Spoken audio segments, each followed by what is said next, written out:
இங்க மேல ஒரு சென்டென்ஸ் குடுத்துருக்கேன் பாருங்களேன். It is not an easy job அப்படின்னு ஆரம்பிக்குதா? அதனுடைய தமிழ் மீனிங் நான் குடுத்துட்டேன். அந்த சென்டென்ஸுடைய மீனிங் இருக்கிற மாதிரியே கீழ 3 ஆப்ஷன்ஸ் இருக்குல்ல. அந்த 3 ஆப்ஷன்ஸ்ல ஏதோ ஒரு சென்டென்ஸ்ல இருக்கு.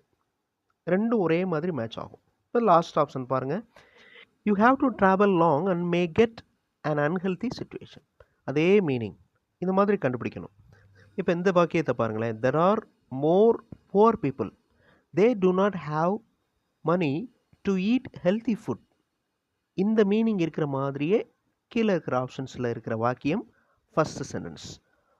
Two many poor people are eating cheap and unhealthy food. மற்ற ஆப்ஷன்ஸ்லாம் மேட்ச் ஆகாது.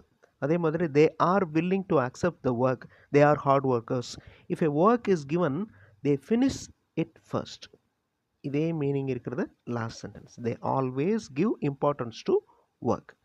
ரீட் பண்ணுறப்பவே அதை அண்டர்ஸ்டாண்ட் பண்ணுற மாதிரியான எக்ஸசைஸ் இது. now look at this sentence. Sentence உடைய தமிழ் மீனிங் நான் கொடுத்துட்டேன். இதே அர்த்தம் இருக்கிறது கீழே இருக்கிற 3 ஆப்ஷன்ஸில் எந்த option, first option, second option, third option அப்படின்னு நீங்கள் கமெண்ட்டில் ஆன்சர் பண்ணுங்கள். ஃபுல் வீடியோ பார்க்குறதுக்கு சென்டாக் சேனல் பாருங்கள். கண்டிப்பாக உங்களுக்கு யூஸ்ஃபுல்லாக இருக்கும். தேங்க்யூ.